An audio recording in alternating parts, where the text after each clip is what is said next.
Me da mucho gusto tener la oportunidad de platicar por unos minutos con Laura Ceballos. Ella es licenciada en Derecho por la UNAM, especialista en Derecho Electoral, conductora en Sin Línea MX y colaboradora de Sin Censura, comunicadora, activista, periodista. Laura, muy buenos días.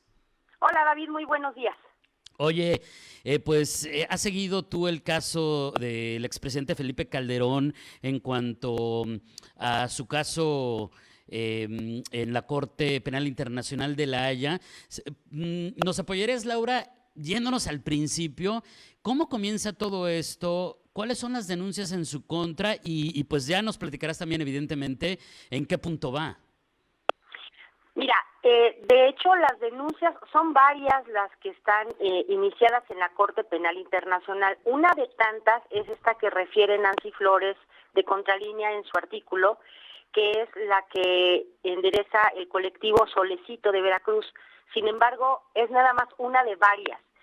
Y para poder llegar a la Corte Penal Internacional, así como a la Corte Interamericana de Derechos Humanos, en donde también hay algunas denuncias iniciadas incluso desde 2008 y 2009, en contra del expresidente Felipe Calderón, como dices, por violaciones a derechos humanos en la Corte de Derechos Humanos, la Interamericana, y por crímenes de guerra, de lesa humanidad y tortura en la Corte Penal Internacional.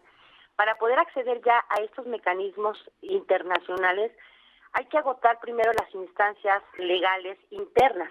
Sin embargo, en México, durante todos los años del Calderonato y de Peña Nieto, en ninguna de todas las instancias se le dio respuesta a las víctimas. Por eso es que tienen que acudir a estos mecanismos internacionales.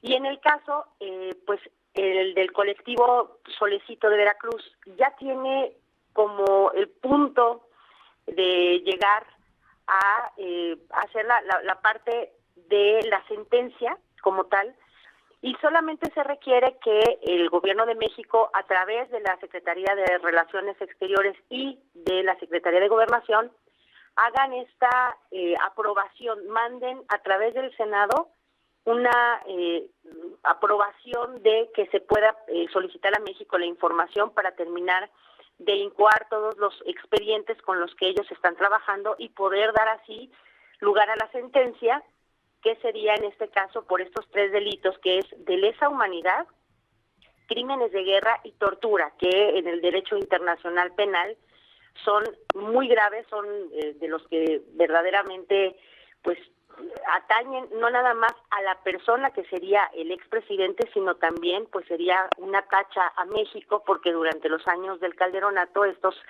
delitos fueron cometidos de manera repetida en contra, como te digo, tanto de personas que están denunciando del colectivo Solecito de Veracruz como de otras organizaciones y personas individuales. Entonces, en eso está ahorita, en este caso, esta sentencia, y pues estamos esperando la solicitud, digamos, que hace ya la Corte Penal Internacional por parte de su órgano de contacto con México, para que México a su vez envíe estos documentos y pues ya inicie la fase final de resolución de parte de la Corte Penal Internacional en La Haya.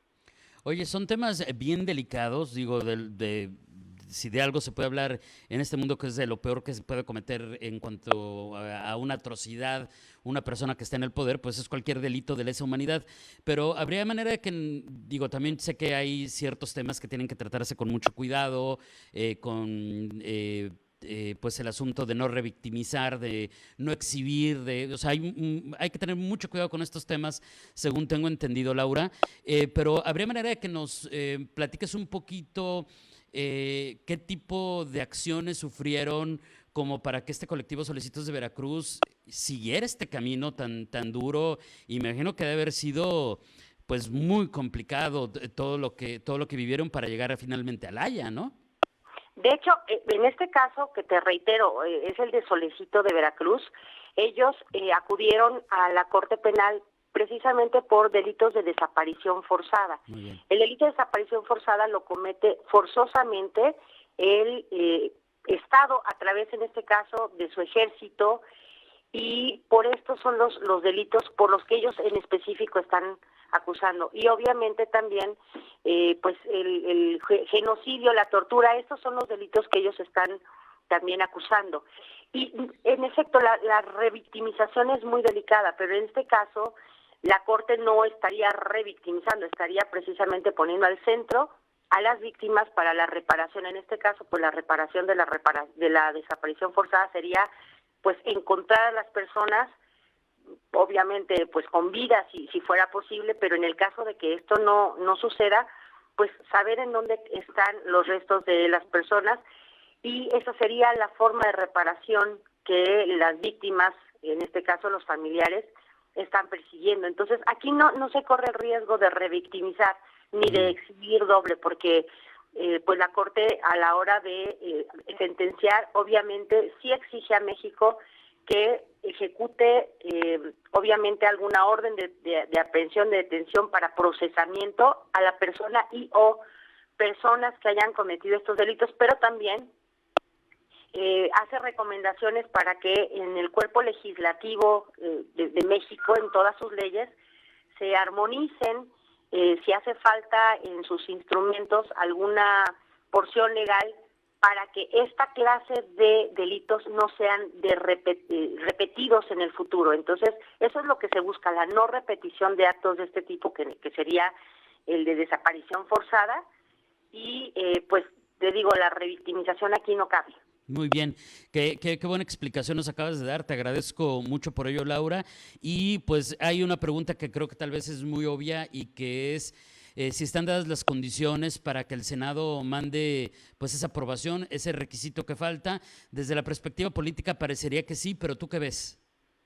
Bueno, de hecho, si la solicitud es hecha por la Corte Penal Internacional, México no podría negarse, y en este caso ni la Secretaría de Gobernación ni la Secretaría de Relaciones Exteriores podrían tampoco decir que no, y el Senado nada más es pues el instrumento de contacto, digamos, de envío entre la información que a partir de esta petición hicieran y que compartiera la Fiscalía General de la República y las fiscalías, por ejemplo, de los estados que pudieran tenerla, para integrarla, y sería aprobada por el Senado sin mayor problema, porque estos son asuntos de resolución muy rápida que no entran en lista de espera como los asuntos legislativos ordinarios. De resolución muy rápida, quiere decir que ¿cuándo podríamos ver que esto avance?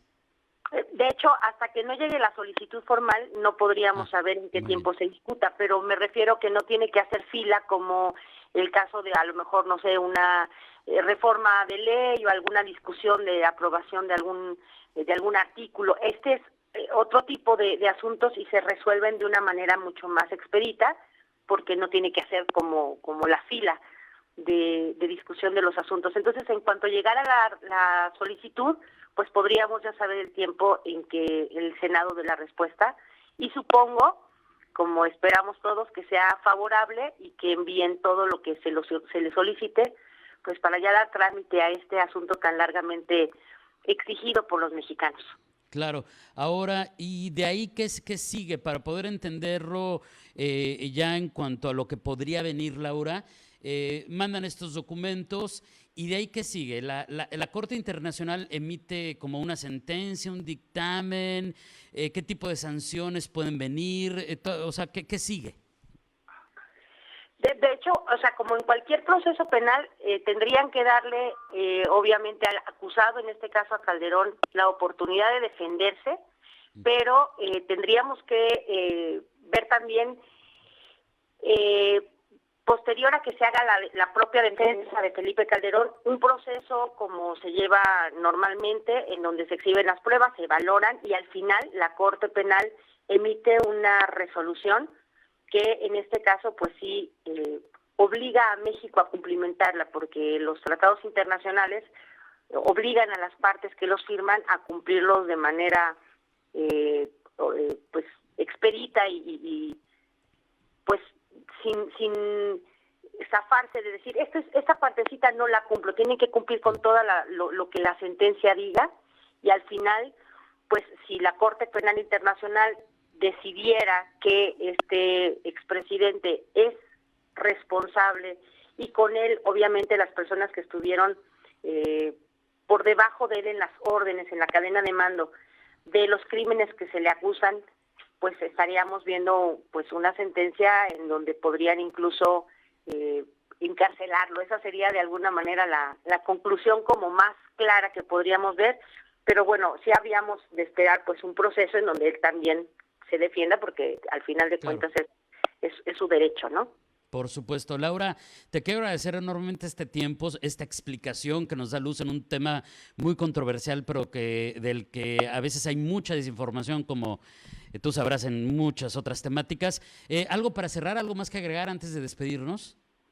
Pues nada, muchas gracias por la invitación, y yo creo que es bien importante esto que están ustedes haciendo como medio de comunicación, abrir la difusión de temas que de alguna manera no se tocaban antes y que ahora sí, para que la gente tenga la oportunidad de involucrarse y de exigir con mayor calidad la información que los medios otorgan. Así que muchísimas gracias y quedo a la orden para cuando necesiten y quieran. Muchísimas gracias.